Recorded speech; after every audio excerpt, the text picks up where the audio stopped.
The People's Republic of China was formed. An elephant gets electrocuted. These and more stories that you would never be allowed to read about in the People's Republic of China. I'm Jesse Joyce. This is Next Week in History.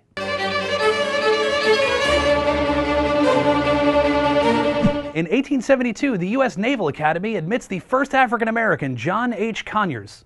Prior to that, for some reason, blacks had a negative association with ships. October 19, 1949, the People's Republic of China is formed, hoping to one day be the #1 producer of Burger King toys in the world. October 19, 1873, Yale, Princeton, Columbia, and Rutgers universities draft the first code of college football rules. Out of necessity, 6 months later, the rules were given their First Amendment: how to conduct yourself around a sleeping cheerleader. Not prohibiting child rape remains one of their most regretful omissions. 1947, the House Un-American Activities Committee opens public hearings on alleged communist infiltration in Hollywood. Charlie Chaplin is labeled one, and after a visit abroad was permanently denied entry back into the U.S. While there is no evidence to suggest that Charlie Chaplin was a communist, there is a mustache that suggests he was a fascist. This week in 1879, after 14 months of testing, Thomas Edison demonstrates his electric lamp. For the first time at any time of day, people can easily see the filth and squalor they live in. Thomas Edison said he invented the lamp because throwing a lantern at your children can cause a real mess. He said the day he invented the lamp was the greatest day of his life because he was a really shitty father. He was such a notoriously bad father that when he invented the phonograph, the first sound it ever made was, "I wish you'd never invented me." Thomas Edison in 1903 filmed himself electrocuting an elephant. We've all heard that elephants never forget, and Thomas Edison is their 9/11. He made a movie where he tortures an elephant. It was based on the novel Push by Sapphire.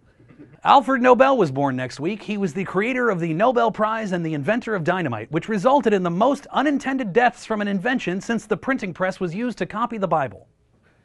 Alfred Nobel's invention was ultimately used for evil, which brings us to our segment, Inventions Used for Evil. First, the motion picture. Thomas Edison invents it in the hopes of producing moving images that could be shared with the world. A century later, M. Night Shyamalan used it to produce people who wanted their money back. Secondly, the automobile, developed by Henry Ford, who had a dream that one day it would become the leading mode of transportation. Years later, it would be used to drive M. Night Shyamalan to a set where he could make shitty movies. Thirdly, the polio vaccine was invented by Jonas Salk so that all future generations would never contract the scourge of polio. Unfortunately, later it was given to M. Night Shyamalan, who then did not get polio. That joke had a terrific ending, because M. Night Shyamalan didn't direct it. October 25th, 1881, Pablo Picasso was born, out of a square vagina. In 1917, the cities of Baltimore and Washington run out of coffins during the Spanish influenza epidemic. With no other option, the city is forced to donate the bodies to a local Arby's.